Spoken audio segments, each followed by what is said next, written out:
I like most of the drafts actually. Like, cause I know their play as well too. Let's have a look. I mean, Jace Yone is good for Yone. Sorry, good for Jace. Like, you pretty much stomp the whole lane phase and you stomp inside. Like, he's too tanky to kill and you win side. Like, Yone needs like more than, he needs like 2.5 to 3 core to win Jace on side, assuming Jace has a lead. And they have Ziggs into Senna Braum, which is a counter pick matchup. They outrange. Like, you have to realize, Maokai's gone. Like, think about it, right? Ornn is gone, Maokai's gone, Sion is gone, Naafiri's gone, Vi's gone, Zin's gone, Nocturne is gone. This is the game 5 of Fearless, you know? I mean, the absolute best they can do is pick Sedge. Like, the absolute best that G2 can do is pick Sedge with Yone. But they first pick Senna. And Labrov has champion pool issues. And so now they're stuck with a Sedge Camille ban with pretty much every engaged support out of the game except Leona. But they pick Braum. And they have Lilia, Gragas, R4, R5. So literally, like, they have no engage. They have a Yone solo engage. So if Yone is not fed in the game, I think this game is, like, not easy, by the way, for G2. I think it's not easy for G2. I think it's good for FURIA. They have winning lanes. They outscale inside. They outrange and there's not much engage. It literally... No, but this Yone is, like, not good here. It literally just comes down to the fact that caps... It's like literally picks cap. No joke. This is a picks cap, guys. It's caps in a game 5 in a international series. Like, he will 1v9 the game. Leona Ziggs is, like, good here. They outrange into Braum. Senna's the one that's outranged, you know? It's not easy for them to play.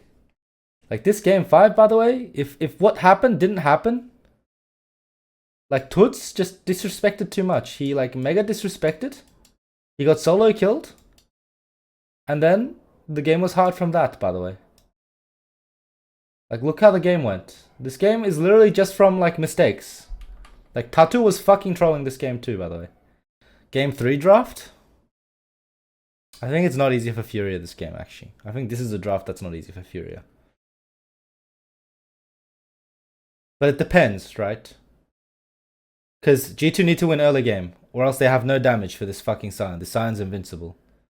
And to be honest, it depends on how you view it. Like, do you guys want to see the game from an AI versus AI perspective? Or do you want to see the game? Like, okay. So when you do a fundamental analysis, you can do it in one way. You can do like AI versus AI. So perfect player versus perfect player, or like G2 versus FURIA. It's different, you know? Like, I think this draft for G2 is losing. Because I think they were playing bad on the day. But I think if it's AI versus AI, here they have 3 losing lanes with tempo jungle. I think Nocturne is good into Naafiri, but I think Akali versus Nico is a really hard lane for the Akali side. I think at any point, and they have a tempo jungle that can match on bot with setup, with push on mid. So even though Seraphine Ashe should stomp 2v2, it's not actually like this. They have to play like pixel perfect. If they ever get hooked, they'll die. And I think Renekton into Sion should be Renekton favored in lane. Should be. But Sion is really... The OP thing about Sion, the reason this champ is broken, is this champ is a tank, but he does damage and he's OP in lane. But based on how the series was going, in game 4, I'd prefer the FURIA side. This one, I think it's okay. I think it's okay for both sides. But I mean, I would prefer to be G2 here, for sure. Because one, I think FURIA don't have damage to kill this Ornn. I think the lane matchup is a bit hard, but like they can survive. They have a fast jungle with setup on bot. So Pantheon needs to match on bot. He can't play topside. He needs to match bot if he wants Lucian Nami to play. And on mid waves, it's not easy because they have the Nautilus into the Lucian Nami. I do think they kind of outrange. Like, of course, he can go rapid fire and like EW auto with rapid fire, but it's not easy, you know? I think like as the time goes, the game is going to be better for G2. The thing is, like, FURIA kind of need to win lanes.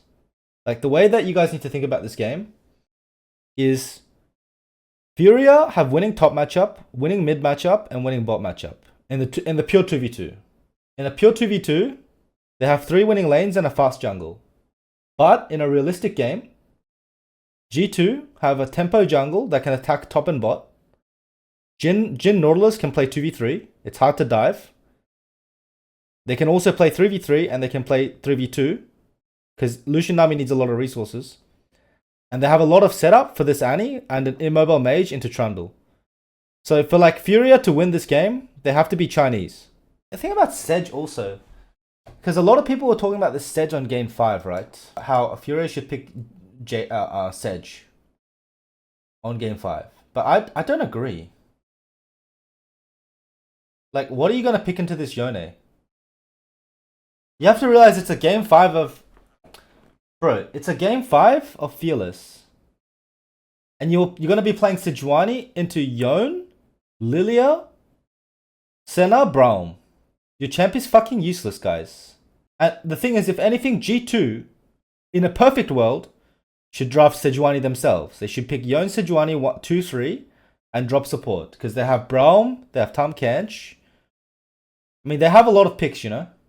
You think G2 coach is washed now? No. But I do think he fucked up a lot this year. But I think it's not just because of like him. I think his champion, like his players are limited.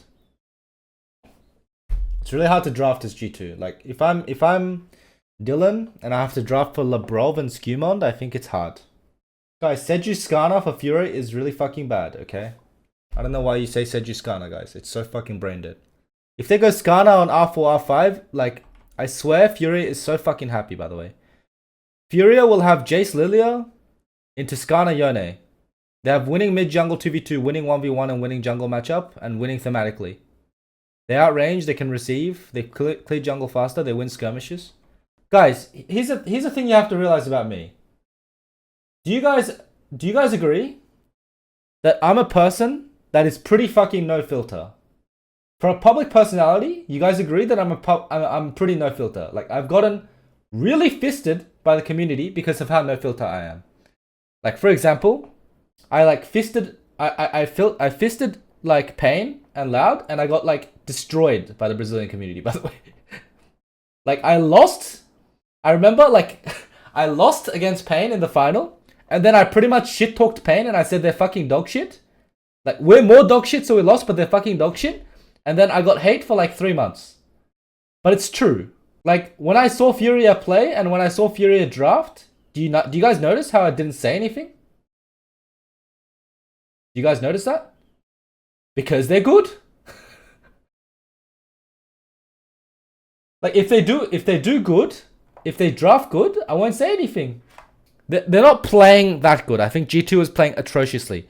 But ThinkHard is one of the best drafters in the world, in my opinion. I think he's a really good drafter. The way I think about FURIA is like, last year, there was no one in cblol remotely close to being better at me than Draft, by the way.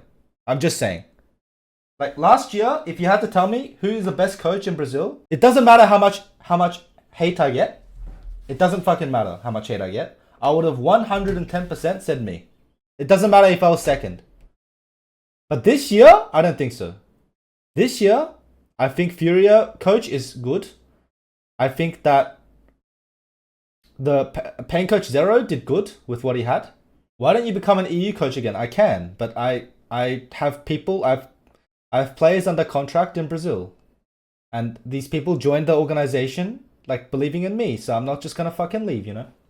Like, I'm not gonna leave after I promised. Like, I'm gonna fulfill my promise, you know?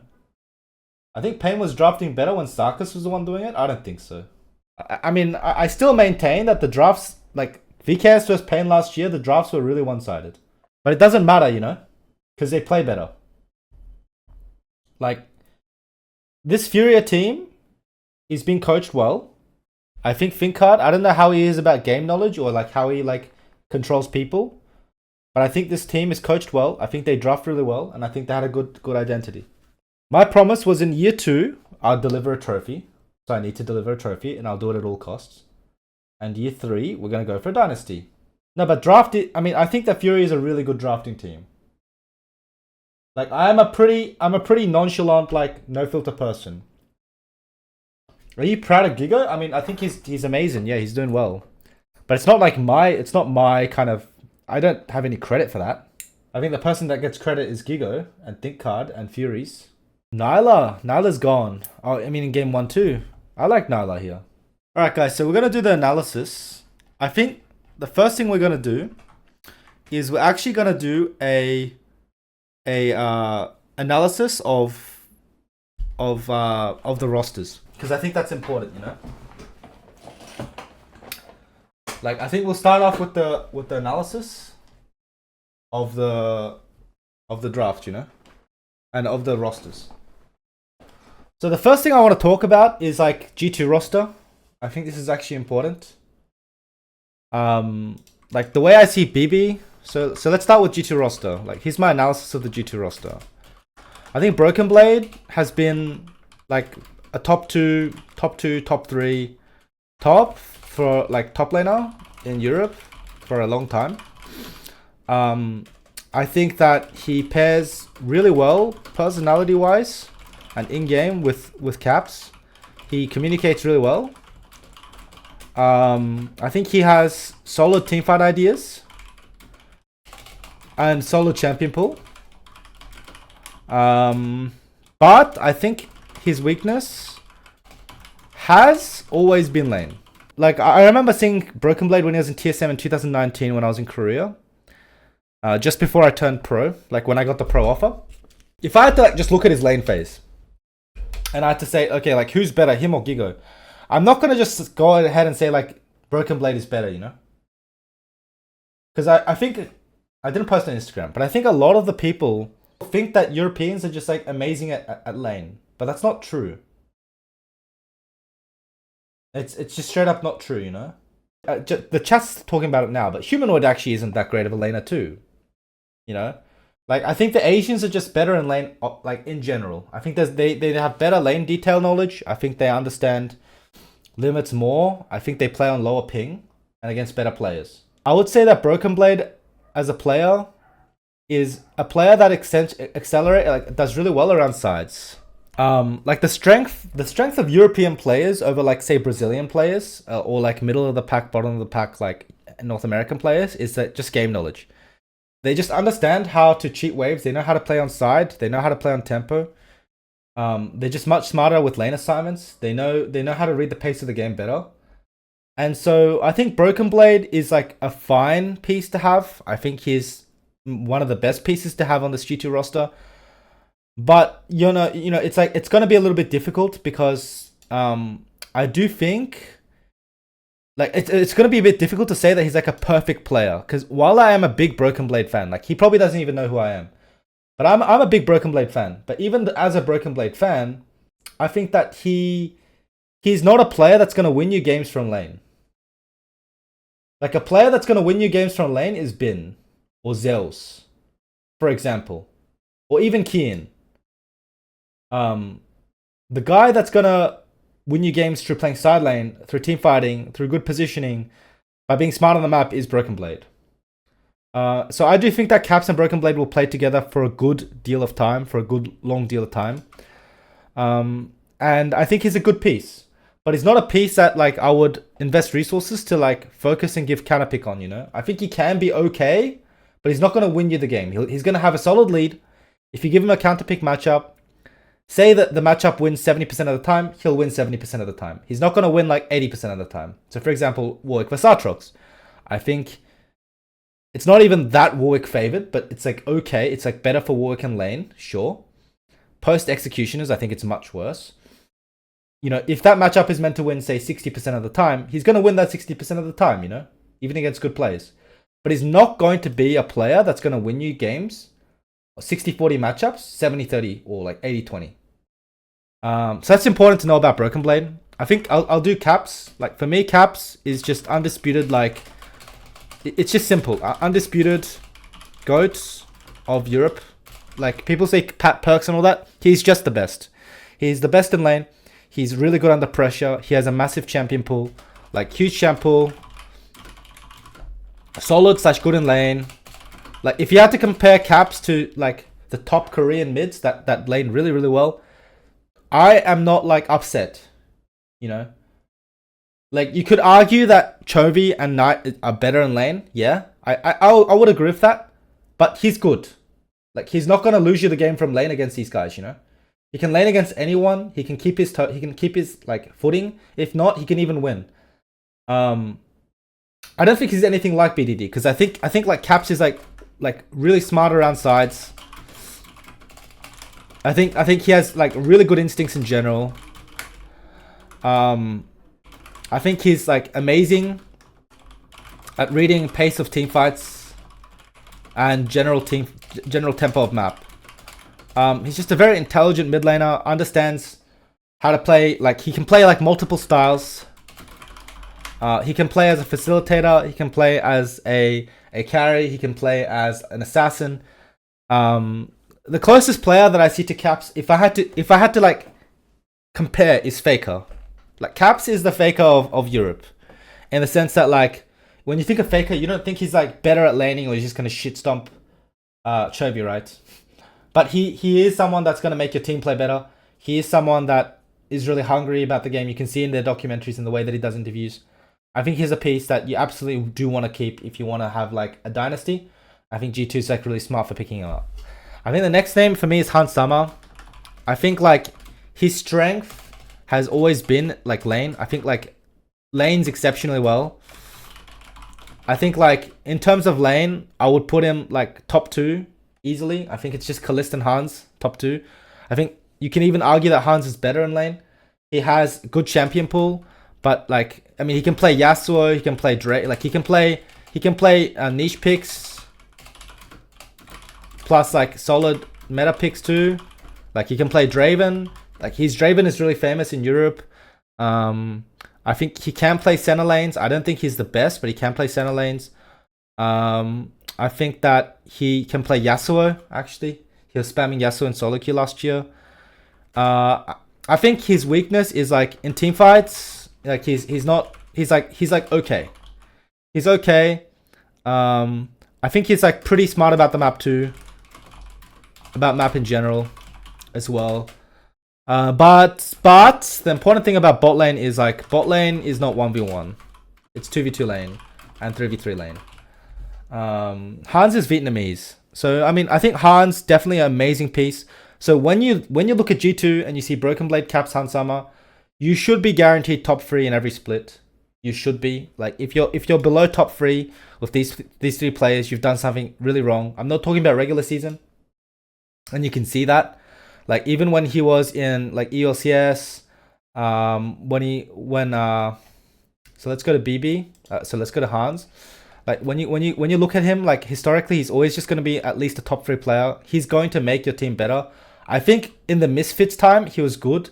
He had a really bad team, but like he always looked good. In Rogue, he was a star player. Like Hans Sama and Inspired were the 2 star players of this roster. Even when I came in, Hans Sama and Inspired were the star players. So when we lost Hans Sama and Inspired and we got Odoamne, Larsen, Malrang, and Comp Trimby, this was a big downgrade for sure. I mean, just straight up being honest with you, like on paper, it was a big downgrade. He's a really good player. Definitely you should respect him. But like he's also limited, right? Because he's aging. Like he's aging. Like he's not just like young rookie anymore. It's hard to keep like motivation. But overall, like I would say, it's an amazing piece to have. So these are your 3 core players. That's what you need to know about G2 in detail. I'm going to start with roster, guys, okay? Because I think roster adds a lot of context. So here are the 2 big ones for me. I think I'll start with Labrov. Labrov was actually my ex-teammate, if you guys didn't know. I was in Vitality with Labrov. We have spoken like briefly. He's an amazing guy. He's a nice guy. He's great in lane. But you need to like differentiate. Like I think that Labrov overall has champion pool issues. He's a really solid laner, really good laner, and good team fighter. I think he's not the type of champion. He's not like Trimby where he can play a lot of different types of champions. He's gonna be limited in his champion pool, but he's also like really good out game, really solid out game. Like he's like he's not like a super outgoing guy that's going to lift your team atmosphere. He's definitely not a leader, but he's going to be a guy that's always going to be easy to talk to. He's going to be like reachable. He's not going to destroy the team environment. So that goes really well with a piece like Broken Blade, who I think is very clearly a leader. Caps, who has very strong opinions about the game. Out of game. Really solid out game, a good teammate. But the problem is, I do think that he doesn't deal with pressure well. Like, for me, it's like very clear that BDS, Labrov, was like much better than G2 Labrov. Even though on paper, like, Labrov is on a much better team now, Labrov is a player that historically hasn't done amazing with pressure. And some good examples of this, because in BDS he was completely smurfing in this roster with a much worse roster. They had Ice, Nuclear, and Atom. Historically, he hasn't been a player that's been amazing under pressure. So a good example is how Labrov performed with this LEC Vitality Super roster. Self-made, Alfari, Perks, Kazi, Labrov. And before, when he had Comp and Crown Shot, I think these rosters were like okay. They were not strong, but they were okay. Of course, I don't think he's a 9th, 10th place player. I think he was a bit of a victim. But he does play much worse, and he did play markedly worse in these times on Vitality than he did on BDS. And the reason is the community perception, the fan perception, the management perception. I mean, this is just all a guess, right? But this is just like from what I noticed on the outside and what I know about the scene, is that I think that like he's a player that does struggle a little bit under pressure, but he has improved. Like, I think compared to how he was playing in BDS, he is playing much worse on G2.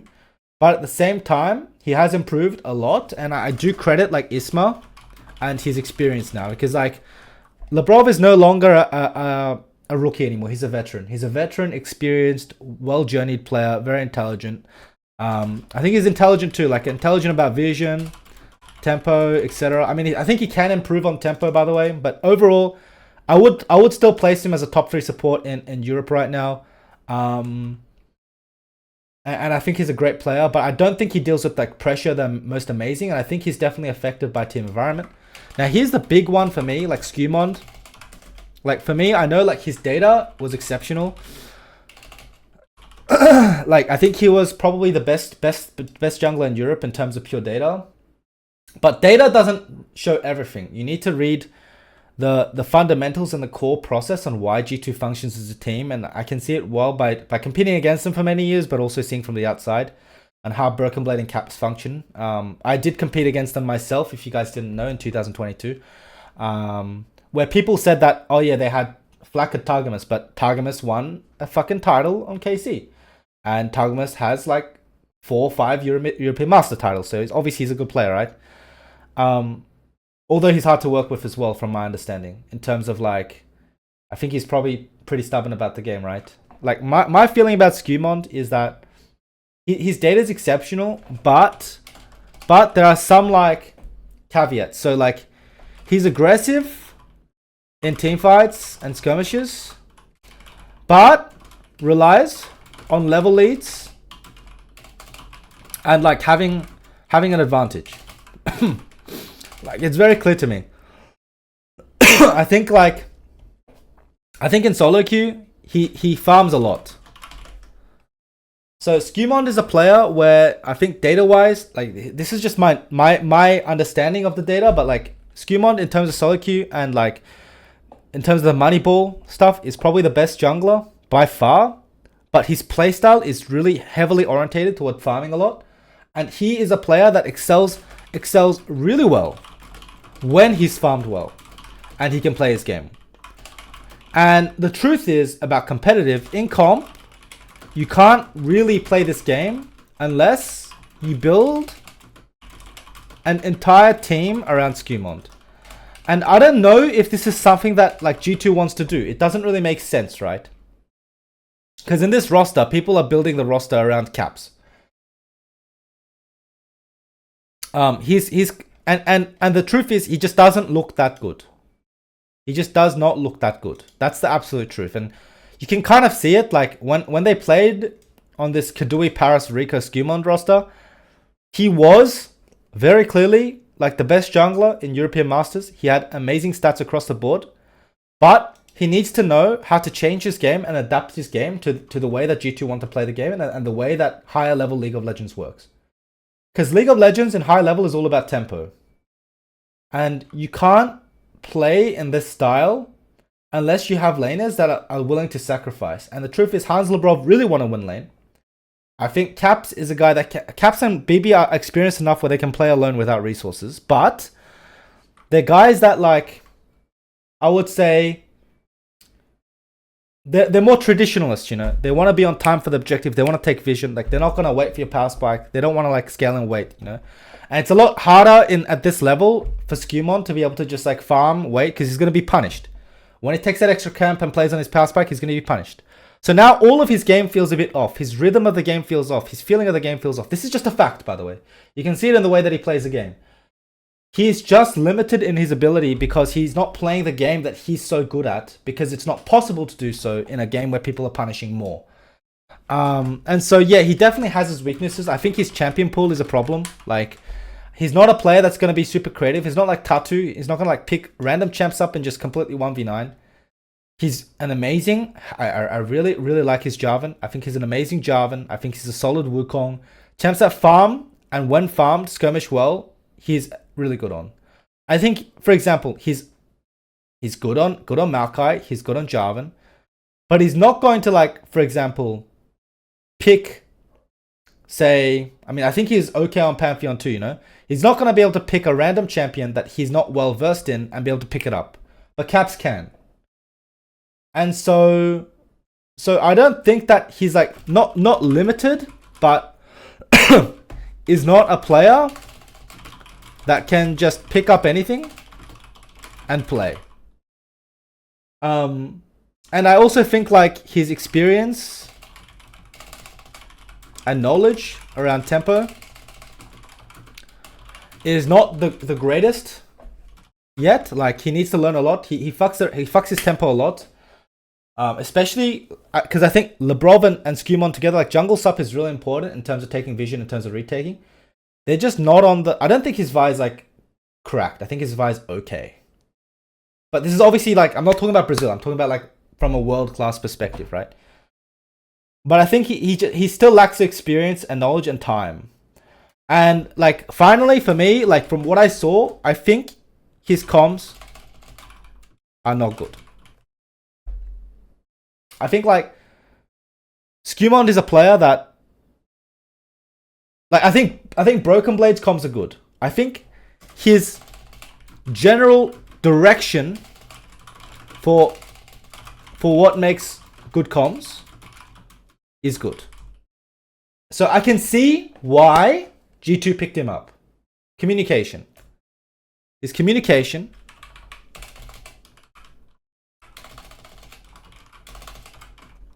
So what I mean by this is, like, his direction toward what makes good comms. Urgency, for example. Like, I'll give you some ideas of good communication. Urgency, clarity, planning ahead, and adaptability, staying calm. These are some kind of these are some indicators of a good communicator inside the game.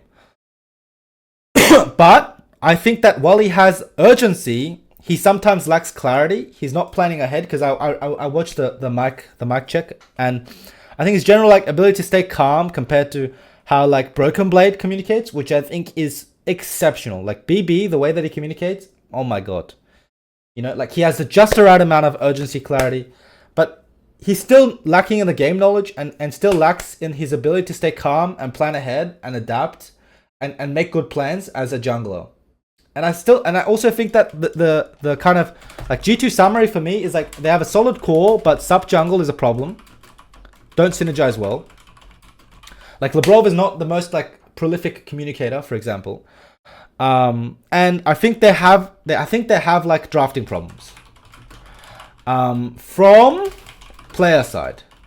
Like, I think Dylan historically is the GOAT in like Europe of finding strong picks, and, like, he's really good at finding, like, meta picks and what works for the team.